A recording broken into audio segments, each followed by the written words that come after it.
Hi guys, ಇವತ್ತು ಭಾನುವಾರದ vlogs ಆಗಿರುತ್ತೆ.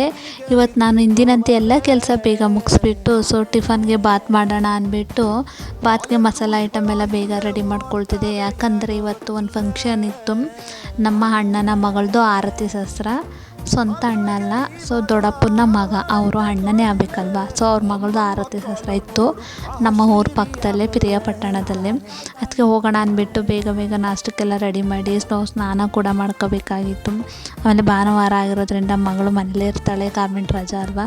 ಅದರಿಂದ ಮಧ್ಯಾಹ್ನಕ್ಕೆ ಆಗೋ ಥರನೂ ಸ್ವಲ್ಪ ಮಾಡೋಣ ಅಂದ್ಬಿಟ್ಟು ಅವ್ರಿಗೆ ಮಧ್ಯಾಹ್ನಕ್ಕೆ ಆಗೋ ಥರ ಮಾಡಿಬಿಟ್ಟು ತಿಂಡಿ ಎಲ್ಲ ರೆಡಿ ಮಾಡಿ ಅವ್ರಿಗೂ ಕೂಡ ಸ್ನಾನ ಮಾಡಿಸಿ ನನ್ನ ನೆಂಚಕ್ಕೆ ಮೊಸರು ಬಜ್ಜಿ ಮಾಡ್ಕೊಳ್ಳೋಣ ಅಂತ ಇದ್ದೆ ಬಾತ್ಗೆ. ಬಾತ್ಗೆ ದಪ್ಪ ಬದನೆಕಾಯಿನ ಸುಟ್ಬಿಟ್ಟು ಹಾಕ್ಕೊಂಡ್ರೆ ತುಂಬ ಚೆನ್ನಾಗಿರುತ್ತೆ ಮೊಸರು ಬಜ್ಜಿಗೆ.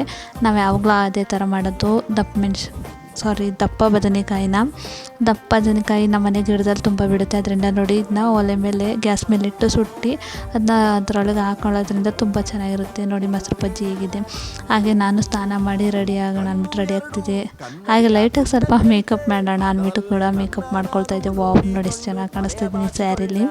ಹಾಗೆ ಹೋಗ್ತಾ ಮಳೆ ಬರ್ತಿತ್ತು, ಒಂದು ಕಡೆ ನಿಂತಿದ್ದು, ಯಾಕೆ ಮಳೆ ಬರ್ತಾ ಇದೆ ನೆಂದೋಗ್ತದೆ, ಮೇಕಪ್ ಎಲ್ಲ ಹೋಗುತ್ತೆ ಅಂತ. ಹಾಗೆ ಅಲ್ಲಿ ಹೋಗಿ ತಿಂಡಿ ತಿಂದು ಸ್ಲಿಪ್ಪರ್ ಅಂಗಡಿ ಸ್ಲಿಪ್ಪರ್ ತೊಗೊಂಡು ನನ್ನ ಮಗಳಿಗೆ, ಹಾಗೆ ಫ್ಯಾಮಿಲಿ ಜೊತೆ ಫೋಟೋ ಶೂಟ್ ಮಾಡ್ಕೊಂಡು ಮನೆಗೆ ಬಂದು ಬಟ್ಟೆ ಚೇಂಜ್ ಮಾಡಿದೆ. ವಿಡಿಯೋ ಇಷ್ಟ ಲೈಕ್ ಮಾಡಿ. ಬಾಯ್.